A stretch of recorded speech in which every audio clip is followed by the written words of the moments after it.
Bien bonjour, cette courte vidéo va vous présenter comment résoudre mathématiquement un problème associé à une dilution et ça précède une deuxième vidéo qui vous présentera comment réaliser une manipulation associée à une dilution en laboratoire. Donc voici le problème qui était soumis et qu'on doit résoudre et qu'on doit accomplir en laboratoire. Nous avons 175 ml d'une solution qui est concentrée, qui a déjà été préparée et qui est concentrée à 20 grammes par litre. Ce que nous, on veut obtenir en bout de ligne, on veut obtenir une solution à 2 grammes par litre et on en veut 100 ml. On veut passer de 20 grammes par litre à 2 grammes par litre. Donc, qu'est-ce que j'ai sous la main? Bien, j'ai un Erlenmeyer avec mon 175 ml de solution initiale. J'ai de l'eau distillée et ensuite, j'ai un ballon qui est jaugé. Je rappelle qu'un ballon jaugé, c'est un ballon avec une ligne de jauge qui nous indique exactement. Dans ce cas-ci, puisque je vais en préparer 100 ml, ben, j'ai un ballon qui est exactement de 100 ml, comme ceci. Donc, qu'est-ce que je vais devoir faire? Mais première chose qu'on peut tenter de faire, c'est savoir qu'est-ce que je cherche. Je me souviens que la formule pour la dilution, c'est C1V1 égale à C2V2. Donc, c'est cette loi qu'on a vue en classe. Donc, je vais déterminer mes données, C1V1, C2 et V2. Mais qu'est-ce que je sais? Je sais ce que je dois préparer. Donc, eux, ils sont coulés en béton. Donc, concentration finale. Donc, mon C2, je veux 2 grammes par litre. Mon V2, c'est ce que je veux préparer en bout de ligne, c'est 100 ml. Qu'est-ce que je sais également? Je sais que j'ai une concentration initiale qui est de 20 grammes par litre.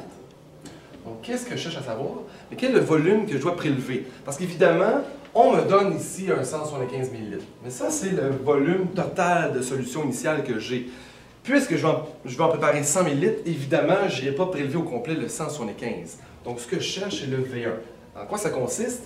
Eh bien, ce que je vais faire, c'est que je vais prendre un instrument, soit un sein gradué, soit une pipette volumétrique, pour pouvoir aller mesurer le volume nécessaire.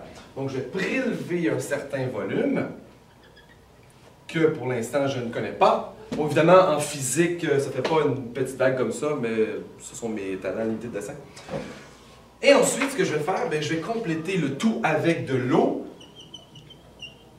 donc H2O, pour pouvoir atteindre 100 ml. Donc, ce que je cherche, c'est quel volume de solution initiale je vais aller prélever. Donc, ce que je cherche, volume 1. Donc, ce que je vais faire, je veux isoler mon V1. Donc, pour isoler mon V1, ce que je dois faire, c'est que je dois diviser par C1 de chaque côté. Donc, qu'est-ce qui va arriver ici? Mes concentrations initiales vont s'annuler. Donc, il va rester V1 qui est égal à C2V2 sur C1. Ensuite, je vais remplacer mes valeurs. Donc, C2, c'est 2 grammes par litre. Ensuite, V2, c'est 100 ml. Et finalement, C1 est 20 grammes par litre, comme ceci. Vous remarquerez que je n'ai pas changé les millilitres en litres. J'aurais pu le faire, bien que ce soit une étape qui soit assez futile dans ce cas-ci, compte tenu du fait que mes grammes par litre s'annulent. Donc, qu'est-ce qui va me rester? Ben, juste des millilitres. Donc, 2 fois 100 donne 200, divisé par 20 me donne donc 10 millilitres. Autrement dit, je devrais, en laboratoire, prélever 10 ml de cette solution initiale pour ensuite aller la déposer dans mon ballon jaugé. Et ensuite, je vais compléter avec de l'eau, donc environ 90 ml d'eau pour compléter jusqu'à 100 ml. Prochaine vidéo, je vous présente comment accomplir les différentes étapes en laboratoire.